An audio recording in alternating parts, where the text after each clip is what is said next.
which are producing the copper. It is the Kazakhmys and Kaz minerals. And the chromium. Chromium is by reserves. It's the world's second largest reserves of chromium behind South Africa. Kazakhstan is among the world's leading producer of chromite, and the chromite deposits in Chromtau. It's located in the western region. Approximately the reserves is 430 million tons. Next one about manganese. Kazakhstan holds the world's third largest reserves of manganese, and we have identified manganese deposits 11, and total reserves it's 600 millions ton, and 426 millions we classified in reserves categories A, B, C, 1, and high quality or averaging 40% manganese in Hamas and Shkaten 3 deposits. Aluminium reserves were reported to be about 355 million metric tons, and the Kazakhstan's bauxite reserves are in sedimentary type karst type deposits. And the largest deposits are the Belinsky, Koktau, Krasnoktябрь, Tuansor, and Shalros Ayat. Iron deposit, it's I said about in northern Kazakhstan, its general reserves of iron is 16.9 billion tons, and we have 27 deposits, and of which 9.1 billion tons were proven reserves in categories A, B, C, 1. And we have two geological organics type of iron ore deposits. The first is current magnetite deposits, supplied in Sokol of Sarabadi. Sedimentary brown hematite deposits supplied Rysakovsk and others. And the last one is volcanogenic sedimentary hematite magnetite iron deposits supplied the West Harajal deposit. Lead, and the zinc of Kazakhstan is total reserves of lead is 14.9 million tons, and the zinc reserves is 34.7 million tons, and the popular mineral deposits, I mean lead and the zinc deposits are Shalkia and Jairem. What about non-metal resources in Kazakhstan? It's I would like to say about phosphate rock. It's included in top 10 of countries by reserves, and the popular well-known company of phosphate, it is Kaz phosphate, and for example 120,000 metric tons per year produced. And we have two regions, Kharatau and Akhtube.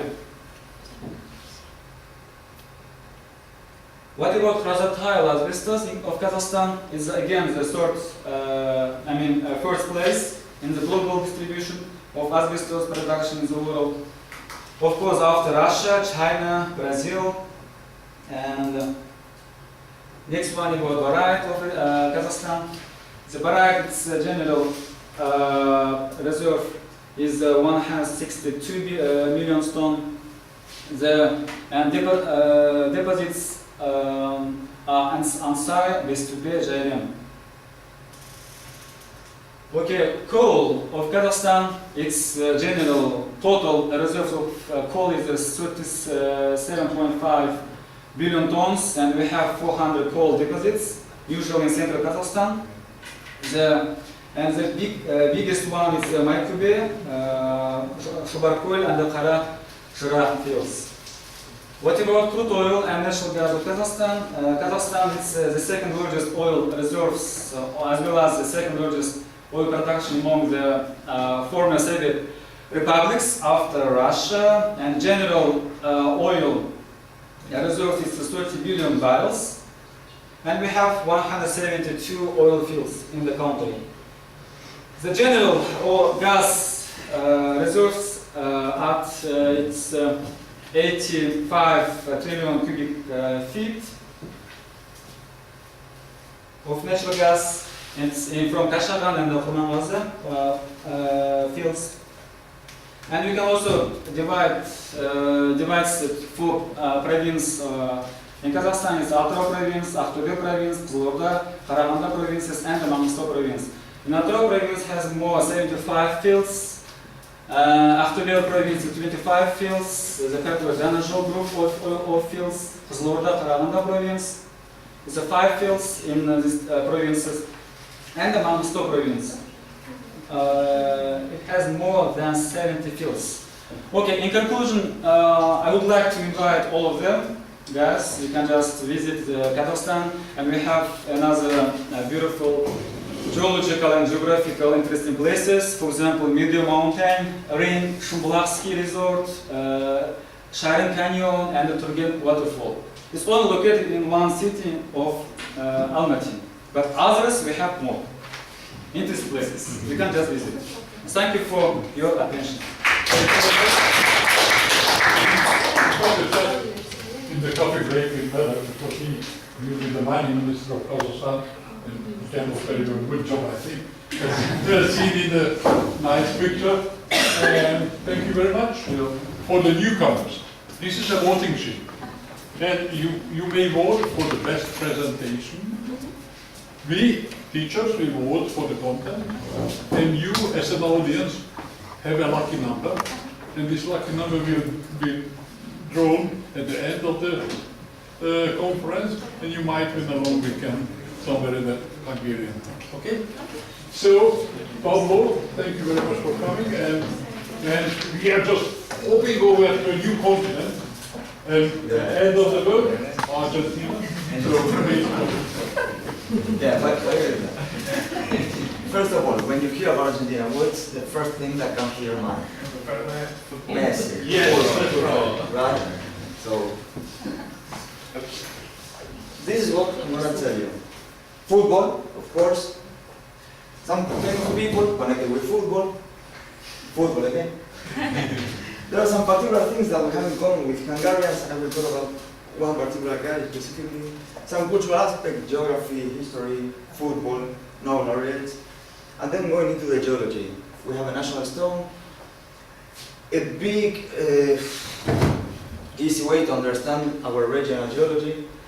And then which are the two main targets for oil resources and for mining in Argentina, the possible job opportunities for young Argentinian geologists like me.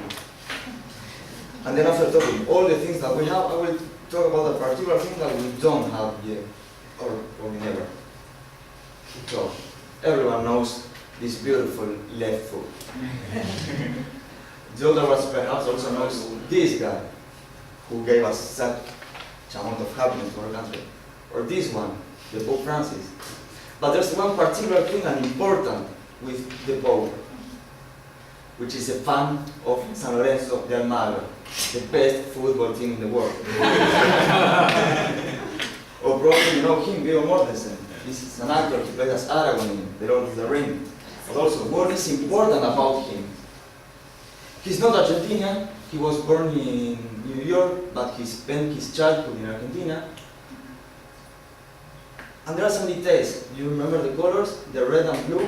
In some of his movies, there are some particular details. This is Carlito Way with Al Pacino. Look at the colors on the wheelchair. Oh, again, El Club Atlético San Lorenzo de Almagro. He was in an Oscars walking on the red carpet showing these colors. But okay, now the Hungarians. You know this guy? Yeah. Laszlo Joseph Biro. He was Hungarian. He was born here in Budapest, but he was a Jewish. And during the Second World War, he had to fly away, run away from the country, and he went to Argentina. And living there, he developed the ball pen, which in Argentina we call virome. The Spanish word for that is virome, in honor to Viro. The 29th of September, we celebrate Inventor's Day in honor to him. Some particular thing, the Quechua, the brand that you can find in the Decathlon, the cheapest brand. This is, Quechua is also Aborigines population in South America, from Argentina to Colombia. I will try to rush. So now, you thought that we are going far away, but really, how much far away? For example, 4 hours difference. If I talk now with my friends in Argentina, all of them are sleeping. In a straight line, there are always 12,000 kilometers from Miskolc to Buenos Aires. And now look at this. This is Europe, part of Europe, turn over, has a little bit deformation because of the projection, but let's compare which is the size of Argentina compared with this. And this is it. So, Argentina has a surface of around 3 million square kilometers and a population, let's say, 44 million people. And let's compare with Hungary. Hungary has a surface of almost 100,000 square kilometers and almost 10 million people. So our country is 30 times bigger than Hungary, but our population is just 5 times bigger.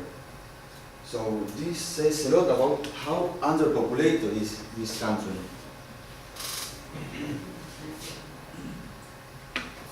And a very important thing, I don't speak Argentinian. The people in Brazil, they don't speak Brazilian, or the people in Ecuador, they don't speak Ecuadorian. These are the languages that are spoken in South America. In all the yellow countries, you can see the countries where we speak Spanish, including Argentina. In Brazil, the blue one, they speak Portuguese. In this black one, the French Guiana, they speak French. In the Guyana, they speak Dutch. And in these countries in red, they speak English, like Suriname, or like these little islands in the south. And I would like to tell you a particular thing about these islands, which are located just a few hundred kilometers away from Argentina. The Malvinas Islands, or the Falkland Islands. We had a war with England for these wars in the 80s, and of course we lost this war, and they are still under the British control. Yeah. So this war was in the 82, and they are still part of England, but 4 years later we had a kind of little revenge with England, because in the 86 the football World Cup was played in Mexico, and Maradona still a little bit out of them, making this goal with a hand. This was so celebrated. But Argentina is not just football, or not just sports for men. We have Del Potro, which is a great tennis player. Luciana Imar, she's not playing anymore, but she was consecutively many years the best hockey player. Ginobili, which is amazing. And then the currency in Argentina, our currency is the peso, and 1 peso is around 20 forints. But here I would like to tell you something connected with the inflation around our country. This was the money when I came, like one and a half years ago. The biggest paper bill was 100 pesos. Now, in this time, they released 200 and 500, which is now 100 pesos is nothing. You can buy 1.5 beer. So this is a sign of the high inflation of the country. I will try to rush. And also we have 4 Nobel Prizes, 2 for peace, 1 for medicine, and 1 for chemistry. And now I'm going with more details into the geology of Argentina. We have national stone, which is the rhodochrosite, this beautiful pink stone. And this is the mine where it comes from, Capillitas, in the northwest of Argentina. And now I would like to try to summarize somehow the history and the regional geology of Argentina. Argentina is composed of many little terrains that were getting attached to the Platon since the Precambrian to the actual times. But we can understand the history of Argentina like a big craton and the terrains that are being colliding until the collision of Patagonia as an allotronous terrain, making the composition of the whole country. was mainly on one terrain with a little bit of Laurentian, part of Laurentian continent. And I will make a little review of the tectonic processes in my profession in Argentina. Since this division, I think they will kill me, but it's somehow an easy way to summarize it. First of all, the northwest, the Puna, where this is a high plateau located about 3,000 meters above the sea level, which is quite constant at that height, and we could see beautiful landscapes. And this is a gold pleasure deposit in Argentina. I was working here before coming, so as far as I know, on this place they have now a pilot plant concentrating gold. The foreland, the less tectonically active area in the country, where you can find places like, for example, Iguazu Falls, located here between Argentina and Brazil, which is one of the 7 natural wonders of the world.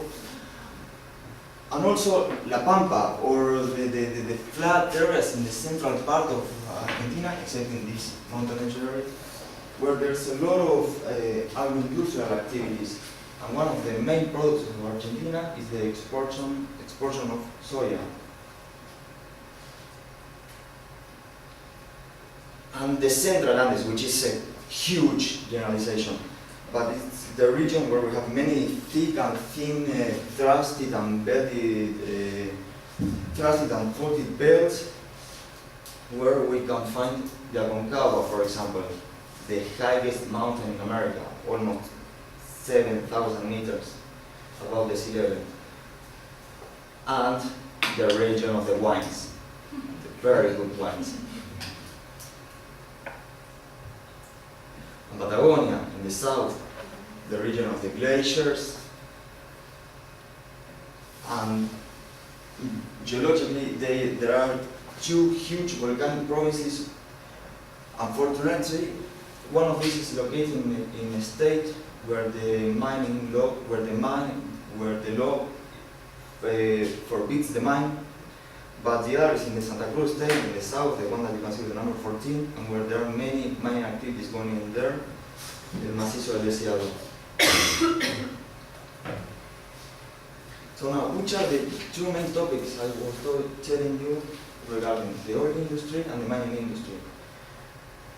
In the oil industry, we have this Vaca Muerta formation, like the dead coal, which is the main unconventional resource we have in Argentina. And there are big promises about it. It has proved reserves for, if we keep the level of consume, will support 100 years of sustainability in the country, which is huge. After the discovery and the proven of these reserves, we moved the United States in the amount of reserves in the world. We were in the 2nd place behind China. The important thing here is the thickness of this unit, which can reach more than 500 meters. And the productive levels are located around 3,000 meters underground. But which is the problem with the unconventional and this terrific word fracking, which scares the people? There are 2 main issues regarding Vaca Muerta. One is technological, how to develop these resources, but the other important one is the social, which is also a very important topic to be able to develop this kind of project. The population should understand and accept it. If the population is against it, it's very difficult to be able to develop these kind of things. And it's mainly because of little knowledge, or they don't read the proper things. It's more easy to believe that it's dangerous and it's cancerous than read real proper technical issues. The things that the people are concerned with the fracking is the contamination of the water resources, which are located around 300 meters underground, while the oil reserves are like 3,000 meters underground, which is very improbable that they could get contaminated.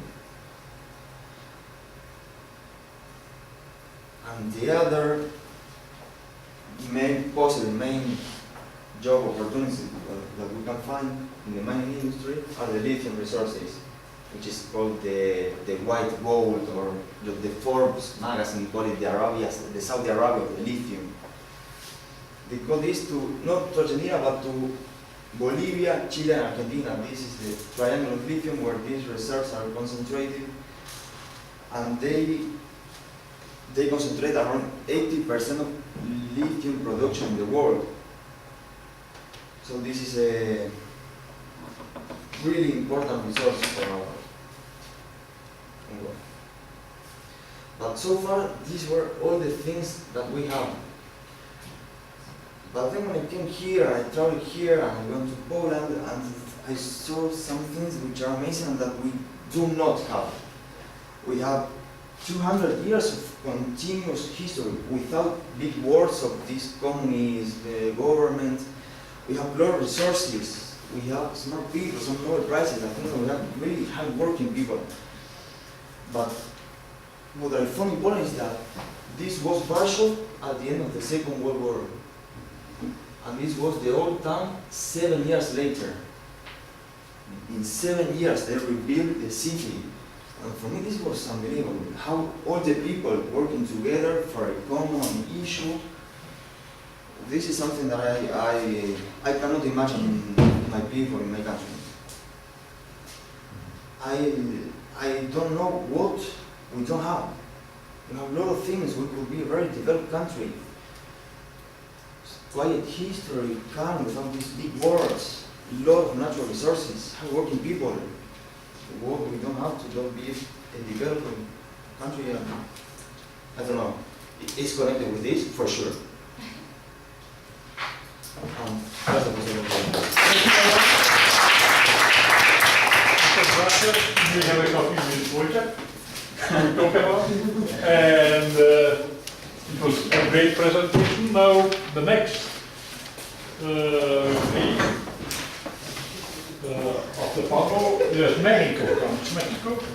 Mauricio from Mexico will speak about the energy sector of the country.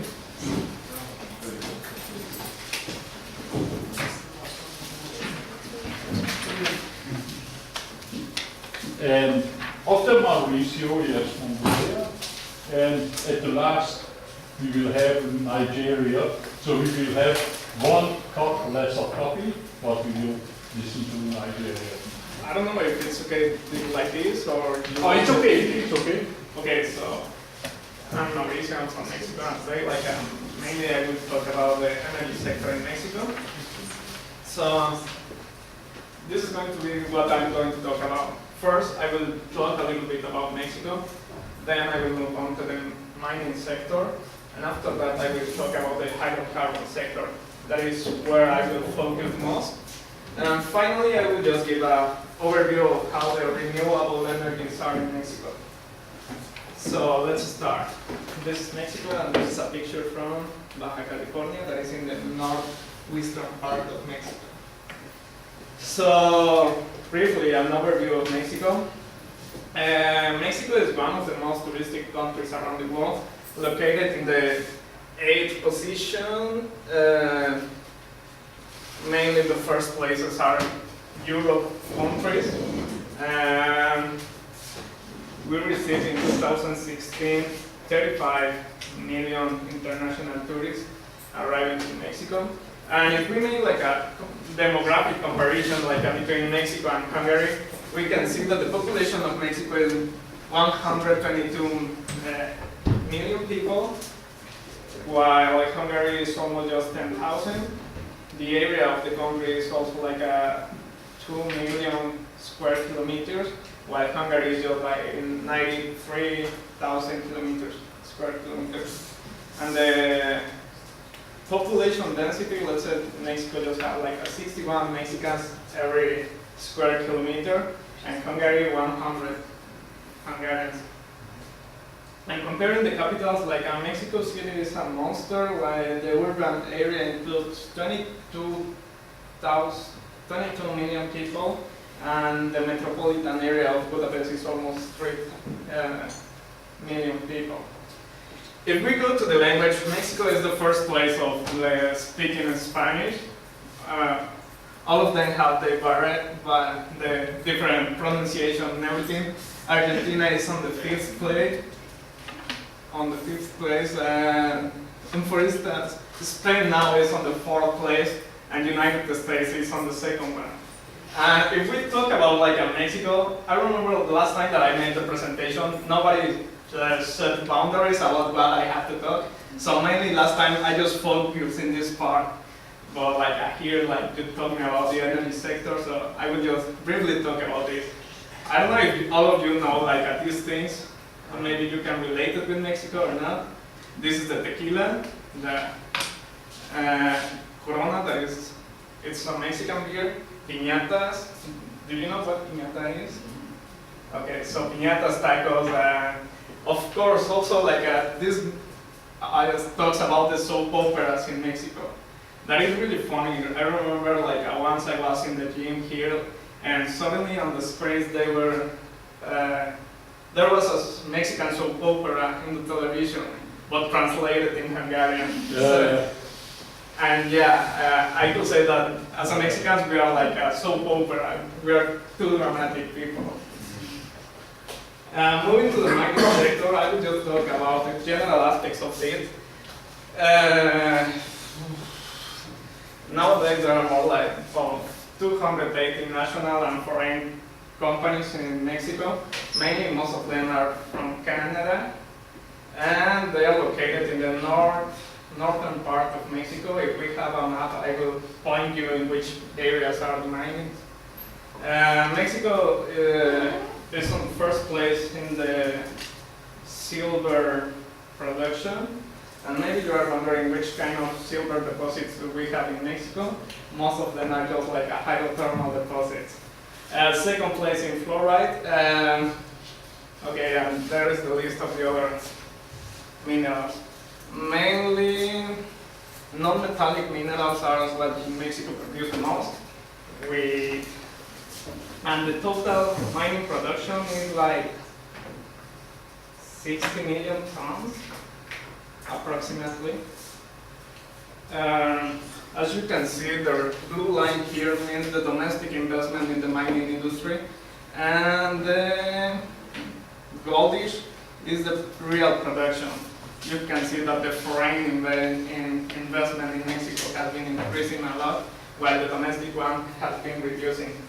The mining industry represents 8% of the GDP of Mexico.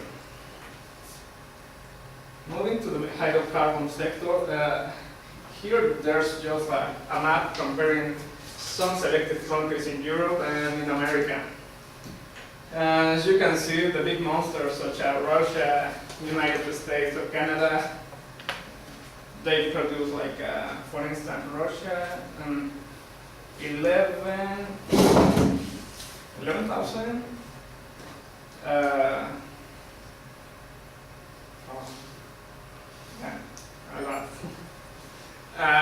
Mexico, if you can compare it, is more in the range of countries such as Venezuela, Brazil. Brazil is down there, Colombia, and Norway and England. So mainly you can categorize that.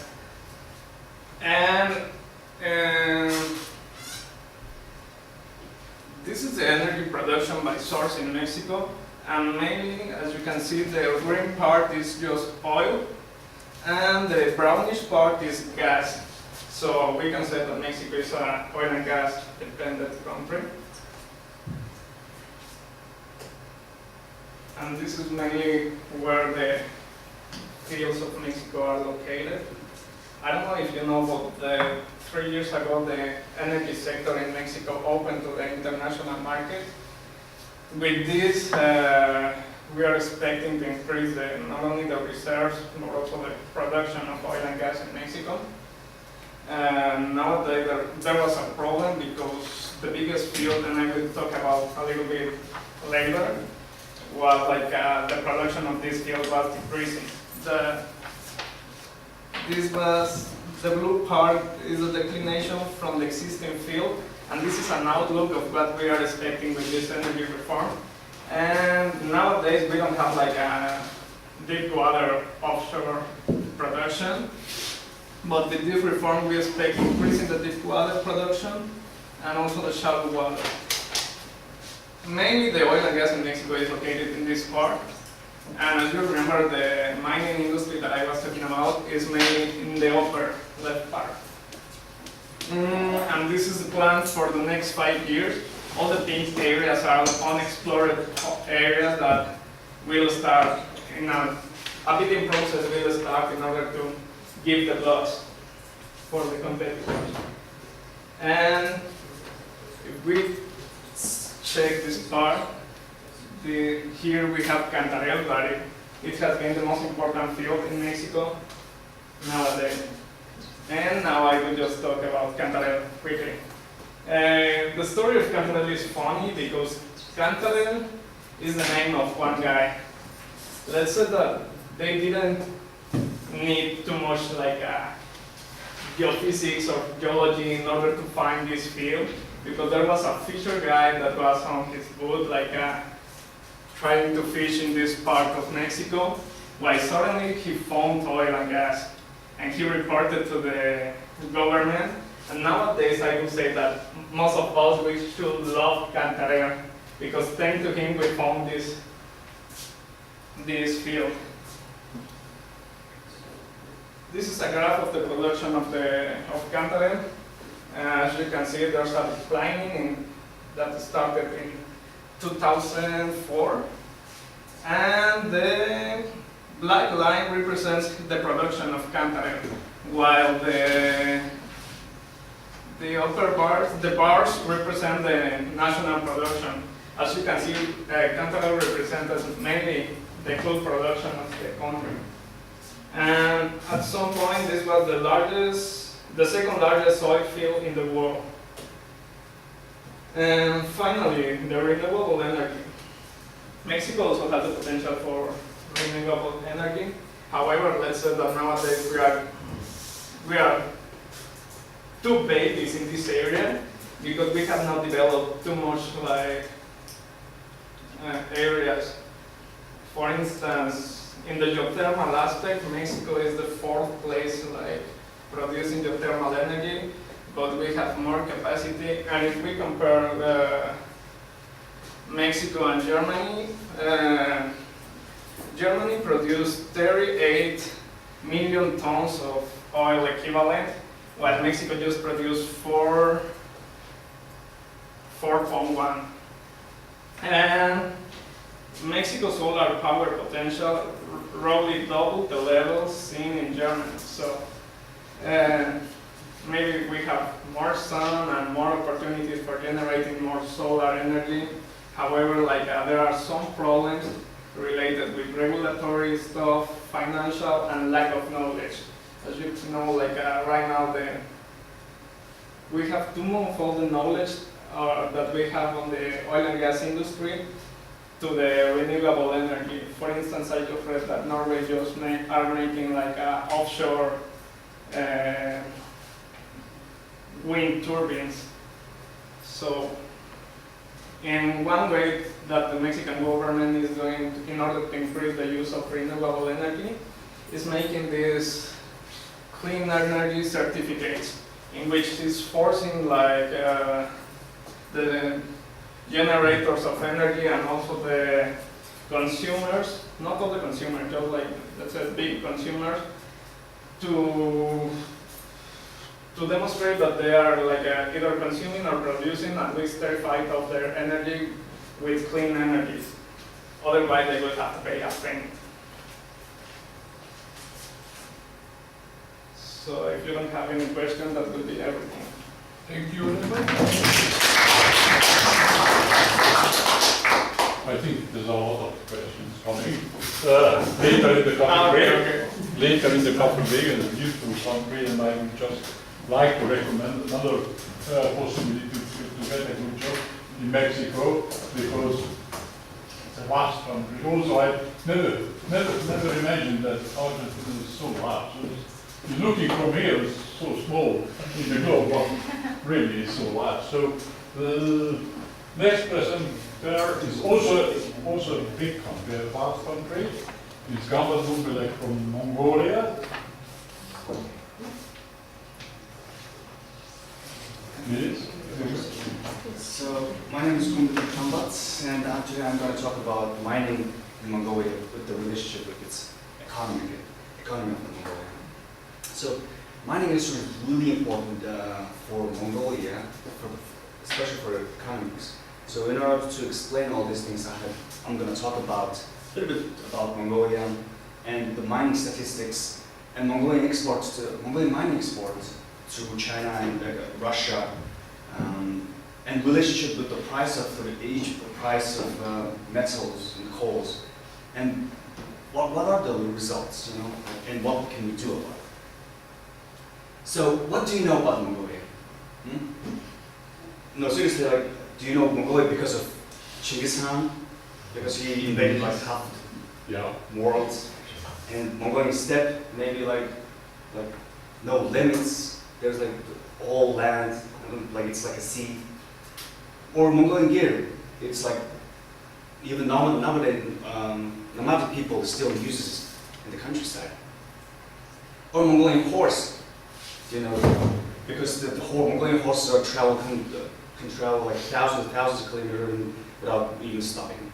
That's what the main source. The funny question was like last year, one of the students asked me like, do you go to work with your horse? And I was like, please, go on. We're in the 20th century, I take a bus. But wait, there's actually one guy who uses a horse to go to the government. Actually, he's a parliament member. And this year, actually, it was election days, and he was kind of, now he drives a Lexus, actually. And the building over there, it's a government palace. And this was parking lot that day. So, what's really Mongolia? Mongolia is really a vibrant city. It's like a vibrant, a lot of the cities, capital cities, the vibrant, new, the glassy top buildings. Because of mining boom, which happened in 2011, like basically it started from like 2000s.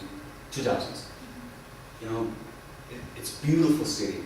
It's compared to like all buildings of Russians and new buildings of really high scrappers. And the rich people lives amongst the poor people in the lump of the city. So what's the driving force of the city? Economy, you know? Why is poor people out there and rich people are living amongst each other in the lump of the city right now? So this is what you will see if you go to London city, the capital city of Mongolia. So let's the driving force of the mining industry. So a little bit brief about Mongolia is we are geopolitically trapped between Russian bear and Chinese dragon. We have only borders with only two countries. And we're the wolf here. Like, you know, the wolf make a decision, you can't make a decision by your own, like you have to talk with the bear and ask the dragon, like if I can do it or not. Yeah. So, why is it so important? Because even if we want to sell something, the coal to Japan or to Korea, we have to ship it through China. So like, if they wanted more taxes, like we can't do anything about it. Even if we sell it so low, the tax is going to make it so expensive to buy the other end. So this is geopolitical trap, and this is really important part. But it could be really good or either really bad. Because China is the most high consumer of the world, of the metals and coals because of their industry. Our population is only 3.11 million, only 3 million, over 3 million people, and with the area of 1.5 square kilometer area. So like, we are the second land area per capita. Like, the first one is Greenland, and we're the second one. Like, if you like put the one person in another, you can't see one another. Like, where is it? So political system is democratic, and inflation is 1.1. I think it's like no, it's a bit higher maybe. And unemployment rate is 8. And foreign trade is actually coal, and copper, and gold, of course. And we import, the highest amount of import is the automobiles from Japan, actually. So what are the mining licenses? If we put mining licenses throughout our Mongolian land, it will be look like this. So there's exploration license. We have two types of exploration license: exploration and mining licenses. The area, total percentage of the total area, the combined is around 7.7% of all area, which is from 1.5 million kilometers. So exploration license is 6.5, and mining license is almost 1% of the whole area. And if you put it in the number-wise, 1,880 of, which is the blue line, is the mining license. And right now there's only 1,500 exploration licenses in Mongolia right now. And this is statistics of second half, so which is almost the news. So if you put it on our mineral license by the minerals, 34% of the 1,800 mining licenses are from 1,800. Is 34% of it is gold and copper and coal and fluoride and iron and the others. So these are basic export minerals from Mongolia. This is where we make money. So what are the main players in this production and exports from the mining? So we have this, as you can see, there's a Bora gold on the top of it here, top of it. Oh. Bora gold mining, which is one of the biggest, and Id copper mining, which is started from the back in the 90s by the Russian. And then there's the new one, Oyotolbe, which is now the almost biggest in Mongolia. Biggest in Mongolia and like 6th, 7th in the world in gold copper combination by combined. And there's Kawan Total, which is exports coal, 100% exported to China, Chinese industry. So main players are like, as you can see here, Spire Mining, you've heard of it, Rio Tinto, Iron mines, and Zaratlo mines, and there's a new one, Erd. And then Oyotolbe is a new company which is partially owned by Mongolia. There's a 34% is Mongolia, and the rest of them are Rio Tinto. Turkcell, basically, that's what they call it. And this is a new company. Okay, these are the main players. So what are the new ones? Do you know Mongolians export crude oil? I'm like, I was new, but I didn't know that we export that much until like recently. So like even like a few days ago, Mongolian students asked me that, do we just export oil, really? Like, yeah. So first half of the 2017, which is in 6 months, we exported 5,031 ton of crude oil to China, because we don't have any refinery factories, and our proved reserve of crude oil in Mongolia is 43 million, and probably is basically the rest of the area here. Probable one is 3,030 million around crude oils in Mongolia. But what we export right now is just only these two mining license areas. So they're exporting right away to China. They're even building this pipeline to right away to China to make it more profitable as well. And the funny part is basically, which means this in a year we export over 1 million ton of crude oil to China, but our consumption is almost 1 million. You know, like we can like refine. If you build a refining factory, we can like 100% can use, we can use 100% own oils. But we import it from Russia and China and Korea, 100% from. We don't have a refining factory. That's why. And the funny thing is, like just a few weeks ago, we're loaning $1 billion from India. This is Indian ambassador in Mongolia, Shoras Baho, and this is a new prime minister in Miskolc. And they're planning to make a 1.5 million ton a year capable of refining plants in Mongolia, and they're like feasibility studies ongoing, and they're going to be finished in 2018. So luckily, we're going to have a factory, hopefully soon, because we're talking about it almost 25 years, like since the 90s. So what is mining sector? So we have this coal, gold, copper, iron, and fluorides, and plus there's oil. Okay, so this whole thing is consists of like from our GDP, it's almost 70% in 2016. In 2015, over 30% of our whole GDP, mining sector is that big. And if you consider the industry section, almost more than 80% of the industry is just mining. So this is so much high percentage, like we're almost dependent on mining. And in terms of exports, in 2016, more than 80% of our export, what we get out of our country is minerals, you know, gold, copper, gold, oil. This is basically we're almost 100% dependent on mining. As you can see here, this 15% is funny actually. It's just jam, you know, basically mining. And these are whole mineral, which is coal and gold. And equally, there's more than 80%. So what we export is basically mining products. So let's make it with the economy. Mining is economy. Why is it so important? So this is actually International Monetary Fund that made a report in Mongolia in 2016, and they made an evaluation.